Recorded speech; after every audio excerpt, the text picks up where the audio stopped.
Good morning. I am Eckhard Wilutzki, the German butcher. Today I want to show what I did a lot already. Smoking jowls. I had about 40 pounds.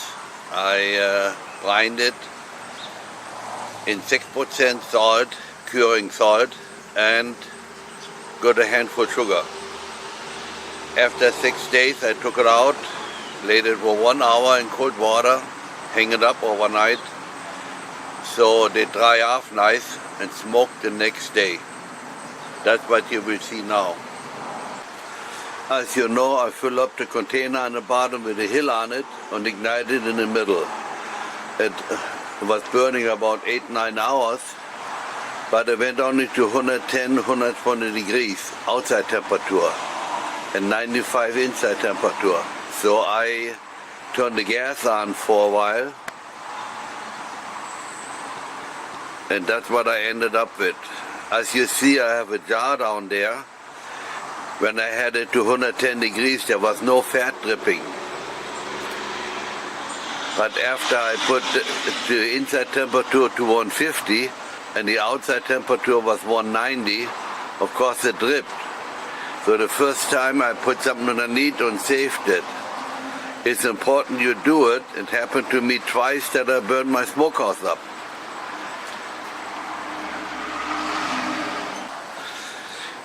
I saw on Facebook somebody ask about smoking bacon.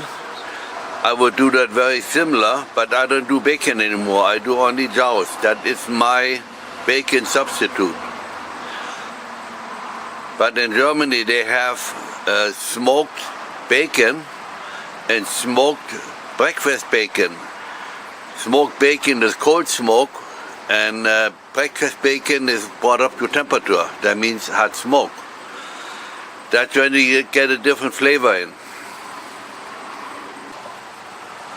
When I used to buy bacon, I always had bacon grease in the house. But since I have jowls, I don't get much anymore. So this fat will come handy. This is basically jowl fat. And if you see on a meat, the hairs hanging down, that is not fat, that is the moisture that came out yet. It's a gel. Tastes also very good. Now I'm in a house. I packed and froze all my jowls I don't need right now. I saved only for demonstration. How do you use jowls? Basically, it's very simple set. Whenever you use or wherever you use bacon before, you use jowls now. They taste much better. But I want to show what I do with it and how I do it. First I want to try to show you how I fry my jowls dash breakfast bacon. When you laid it, I went in the basement and sliced it real thin. But if you want to fry it in a pan, they always curl up a little bit because the fat side curls up more. So I cut slices in here, or slats. You can cut more at one time, and then I just lay it in a frying pan. I should have had it hot already.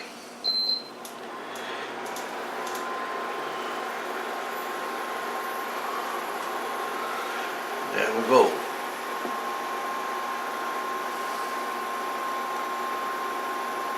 I get only 2 slices in there, but that for demonstrating that is good enough.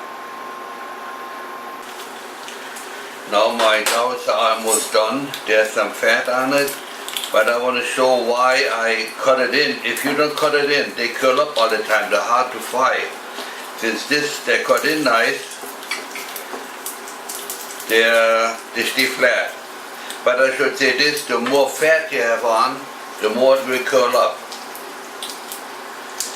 And you can fry it as long as you want. You can make it just light brown or make it crispy, the way I like it, like this. Now we come to part number 2. I took a small jowl, one of the smaller ones with not too much fat on it, and put it in the oven. In my case, I put it in a toaster oven. It's cheaper, doesn't need so much electric. But I leave it in one piece and you cook it. And then I just slice it and eat it like this.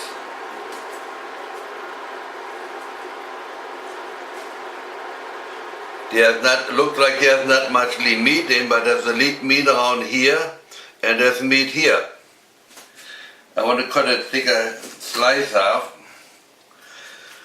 There you can see it again. I eat it with no bread, just like this.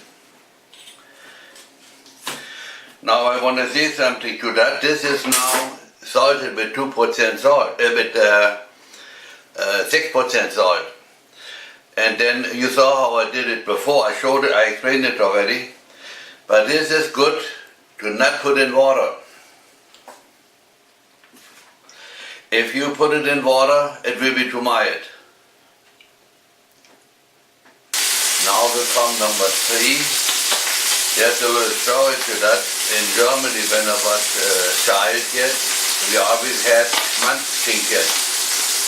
That is ham and cream, translated. But we never had the money to buy ham, so we always used bacon. So, but since I don't use bacon anymore, I use Jowls. I have them here frying already a little bit.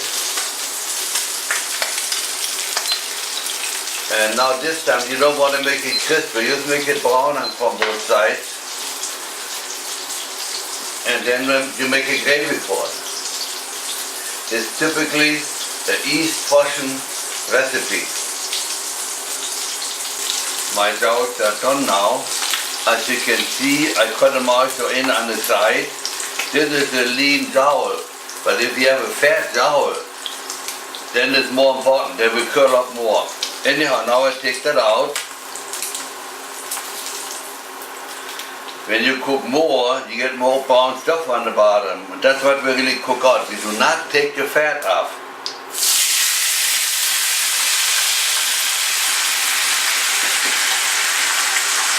Now let it cook a little bit off.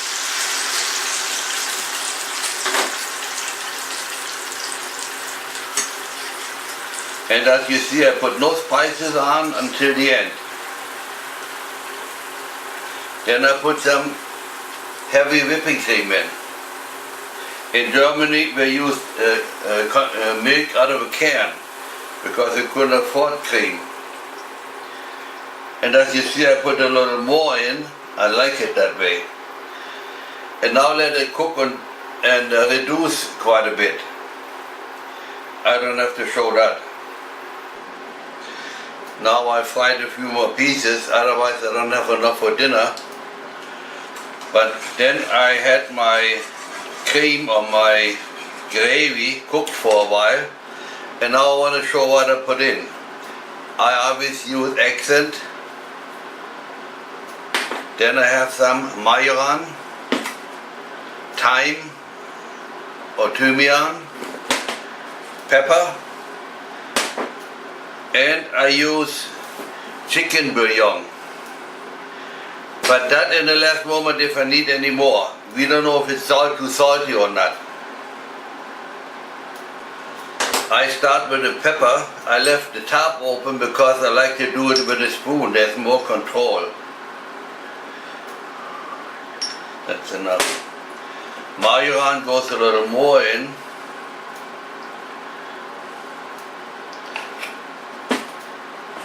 Thyme or thymian doesn't fit in. Thyme has a strong flavor, so I take just a little in there. And accent.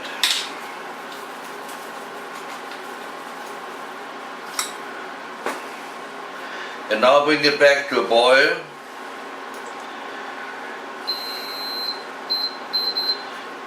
And then I have here some cornstarch and water. With that I thicken it.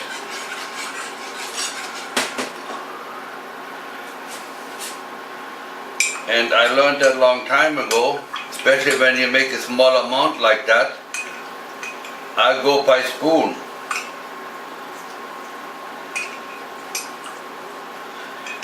Maybe 4 and see how it looks like. But when you see what it looks like, it gotta come to a boil.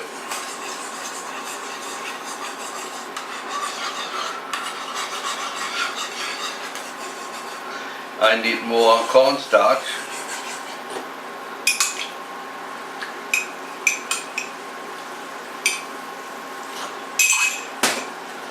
It's often that I have it too thick. Then you add a little cream or a little water to it.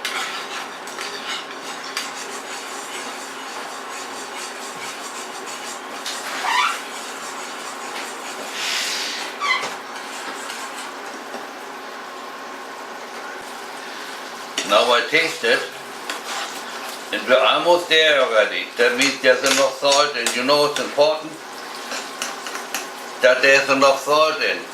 If you don't have enough or too much salt in it, then it doesn't taste good. The other spices don't come out. Just a little. I just take a little chicken bouillon. You could take the salt if you want to, but I'm doing that for a long time. If I want to go by the recipe, you would take salt.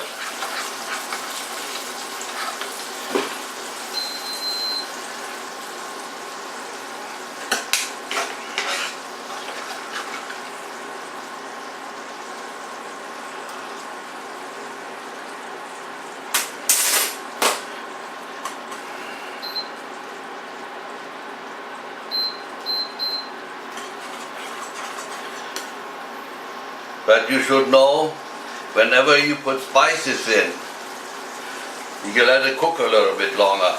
And I want to add a little more cream. It's getting too heavy already.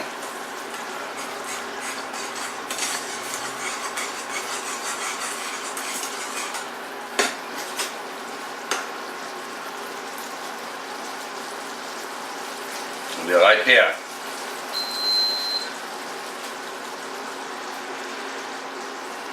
So what I do next is, I put my meat in there, and when I want to serve it, eat it, I heat it up a little bit and eat potatoes with it. Most of the time, boiled potatoes with no skin on. Now it looks like a cream gravy, but I like a brown gravy. Long time ago, I bought something from Germany I like. They have something like that here, I never used it. They call it cherry liqueur. Just add a little bit in it.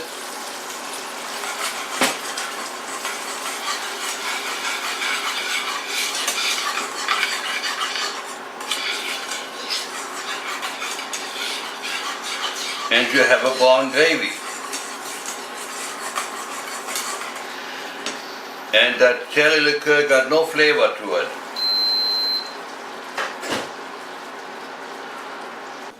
Now I'm done with my schmanschinken. I made it nice, the gravy nice and brown. You don't have to do that, you can leave it light. And the spices, the sky's the limit. That's the way my mother did it 60 years ago, longer.